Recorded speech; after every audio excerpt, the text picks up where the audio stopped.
Ferdinand Marcos Jr. has insisted that he ordered no operation or arrest of Senator Ronald Bato de la Rosa inside the Senate building.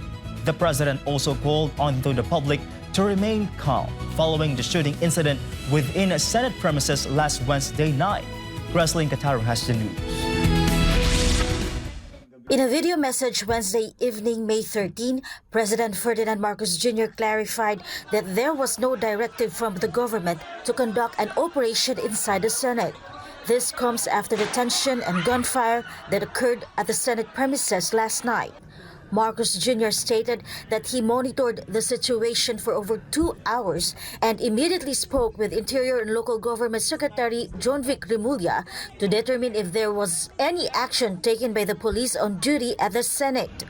Following this, he also said that he coordinated with the National Bureau of Investigation or NBI to ensure that no operations were carried out inside the Senate. At tinanong ko sa mga NBI at Director Matibag, kayo ba ay pumasok sa Senado? Sabi niya, wala kang instruction. Ang sabi sa akin, wala kang instruction, sir.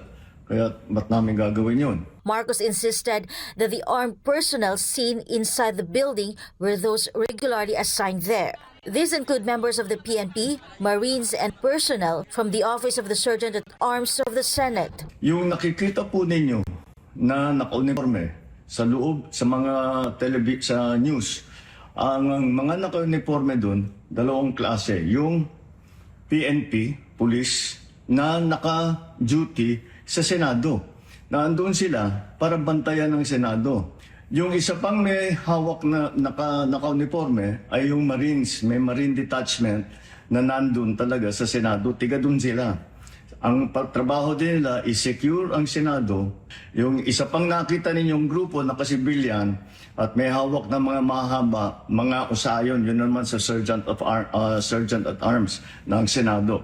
So lahat ng nakikita ninyong naka-uniforme o naka-armado ay nandun, ay tiga doon. Nandun sila talaga, doon sila nag-duty. The president also strongly denied reports that there was an order to arrest Senator Ronald Bato de la Rosa. According to Marcos Jr., after the Supreme Court resolution was released, around 4 in the afternoon, he instructed NBI personnel to withdraw from the area. Wala pong instruction kahit na kanino na hulihin si Senator Bato. At ang nangyari, ang NBI, sinabihan ko nung lumabas yung resolution ng Supreme Court, mga alas 4 yung kaninang hapon, ay sinabi ko, umalis na kayo dyan. Nag-comply naman sila.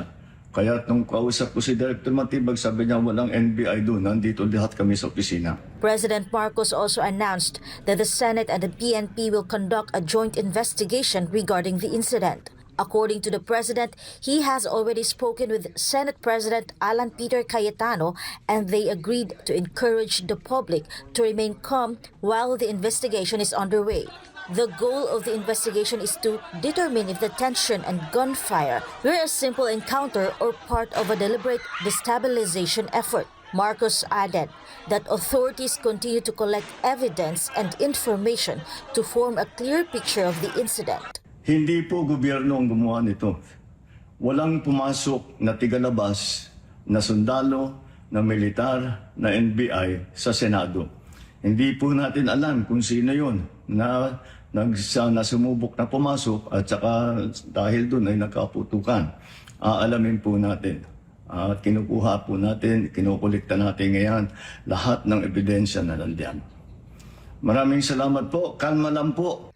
Reporting for Newsline World, this has been Greslin Cataro, SMNI News.